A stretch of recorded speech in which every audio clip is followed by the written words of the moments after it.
When it comes to graphing different functions, one graph that you need to understand is the cubic graph. That's when it has an exponent of 3. Now what I'm going to do is on the TI-83, I want to show you just what that looks like in general, an x to the third power. You ready? This is the general graph. Just kind of looks almost like a sideways S, doesn't it? Okay? That's the general graph. Now we're going to you should know some rules about stretching and compressing. Now, let's talk about this 1/2 out in front. You guys remember that the 1/2 is going to vertically compress it, right? So you see my picture? That's going to look a little shorter. Let's make an XY chart when it comes to graphing these things. Let's go ahead and just pick some basic numbers, -2, -1, 0, 1, and 2. And let's plug those numbers in. 1/2 times -2 to the third power. 1/2 times -1 to the third power. 1/2 times 0 to the third power. 1/2 times 1 to the third power. And 1/2 times 2 to the third power. Let's plug all those in. -2 cubed is -8 times 1/2 is -4.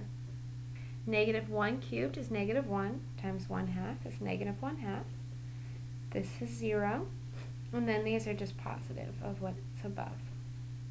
Now let's plot our points. -2, -4. Left 2, down 4. There's my first dot. -1, down 1/2. There's my second dot. 0, 0 is right in the middle. Over 1 up 1/2, and over 2 up 4. You can kind of see how it really does look like this example on my calculator. So we're going to try to keep that general shape and go through all of our dots. By the way, the one on my calculator, you should remember that's called your parent function. And that's a nice graph. Now it asks us to talk about the graph. It asks us to talk about the end behavior. So let's do that, the end behavior.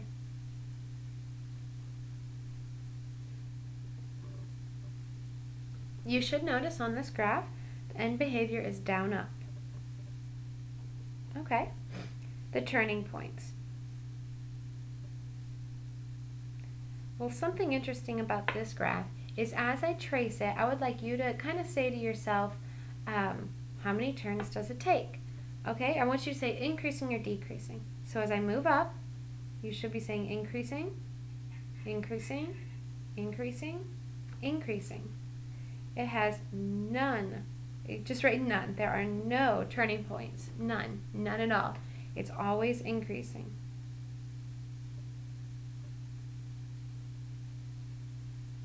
Okay? So remember how we said that you take your exponent and you subtract 2? So you might think, okay, you might think on this one that it should be 3 minus 1 equals 2 turning points. You might think that, but this one, remember, this is just a most likely. In this particular example, it didn't happen, did it? So we notice that in this one there are no turning points. And as I traced it, did you guys notice that it says it's always increasing? So when we talk about that, that's good enough for talking about, see how it says increasing and decreasing intervals? This one's always increasing. Alright, let's move on to part B.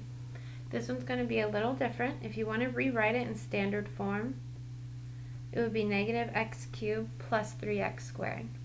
Okay, again, you might think to yourself, that this one is going to have maybe 2 turning points. Let's check it out. I'm going to pick my normal values, XY chart, -2, -1, 0, 1, and 2. I'm going to plug them in. So this is going to be a -2 cubed plus 3 times -2. Be careful with all those negatives. This will be a -1 cubed plus 3 times -1. This will be a -0 cubed plus 3 times 0. This will be a -1 cubed plus 3 times 1. This will be a negative 2 cubed plus 3 times 2. Plug all those in here. You get a positive 8 minus 6 is 2. Here you get a positive 1 minus 3 is negative 2. 0 and 0. Negative 1 and 3. Negative 8 and positive 6. Let's plot those points. Negative 2, 2. Negative 1, negative 2. Notice this one's taken a very different shape already. 0, 0, and 1, 2, and 2, negative 2. Look at these funny graphs. They almost look like an X, don't they? Well, we should understand the end behavior. Okay, we learned about the end behavior. The end behavior, all right, we have a negative and we have an odd. So if you wanted to, you could just go backwards and you could say a negative and an odd is up and down. And look at our graph. I like to do the middle part first, it helps me. There you go, there's your up and down. Kind of neat how that helps us be able to graph it. Now this time, we do have some turning points, don't we? Our turning points occur here and here, where it changes directions. This time we actually have 2 of them. And they occur at negative 1, negative 2, and the other one occurs at positive 1, positive 2. Kind of neat. Now, if we talk about the increasing or decreasing, this is where it gets a little hard, okay? I want you to read the graph left to right. Can you notice that it decreases to start with? Let's talk about when it decreases. Are you looking? Ready? It decreases where my pen is. And then it stops decreasing because it starts to go back up. So it decreases from negative infinity to, what's the x value at this point? 1. And then it starts going back up, doesn't it? Alright, so that's increasing. It increases from where my pen is. Ready? Increase, increase, increase, increase, stop. So it increases from negative 1 to a positive 1 for x. And then it starts decreasing again. See how it's going back down?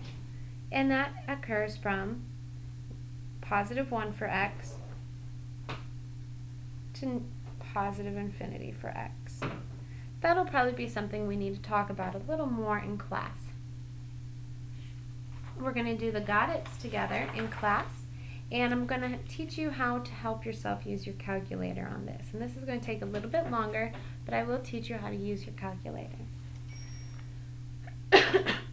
Now, this paragraph teaches you about example 4. Now I'm going to trust, I'm going to trust that you're going to read this paragraph and try to make some sense of it. I'm going to switch to the next page and I'm going to help you apply it. So if you could, pause the video, read it over, and then come back to me on example 4. Alright, problem 4, using differences to determine degree. You did read that paragraph, I know you did. Okay, what is the degree of the polynomial function that generates the data as shown on the right? Well, here's what we do. We compare the y values. As long as, can you see x here? As long as x is increasing steadily, you can do this, but x has to be increasing steadily. Alright, so the y values were negative 1, negative 7, negative 3, 5, 11, whoops, 5, 11, 9, and negative 7. And those are very random, aren't they? They don't really have any pattern whatsoever. So what we're going to do is we're going to find what we call the first difference in our y's. Are you ready? So you do this. From negative 1 to negative 7, it moves down 6, because negative 1 minus 6. Okay. From negative 7 to negative 3, that moves up 4. From negative 3 to positive 5, that moves up 8. From positive 5 to positive 11, that moves up 6. from positive 11 to positive 9. Now it's going down 2. Really random, isn't it? Down 2. Give that a minus sign. And from 9 to negative 7. Boy, that goes down a lot. That goes down negative 16. All right, well, that helps us with nothing. So now we need to find the second difference. We're just going to keep doing this until we find something to be the same. Negative 6 to positive 4 goes up 10. Positive 4 to positive 8 is up 4. Positive 8 to positive 6 is actually down 2, isn't it? 6 to negative 2 is down 8. Again, we have very random numbers. Negative 2 to minus 16 is down 14.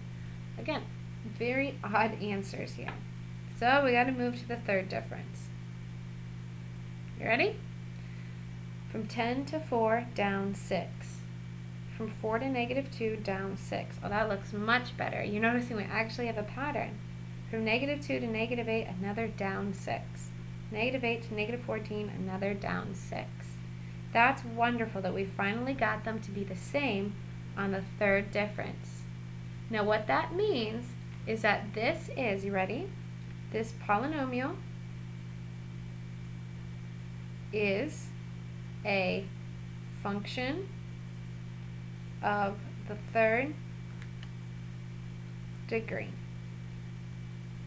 Kind of neat, isn't it, that that actually works out that way? This polynomial is a function of the third degree. If we have time in class, I can also teach you how to do this on your calculator. But for now, there you go. This has a third degree on it. That's it. We'll do the got it in class, and we are all done with 5-1.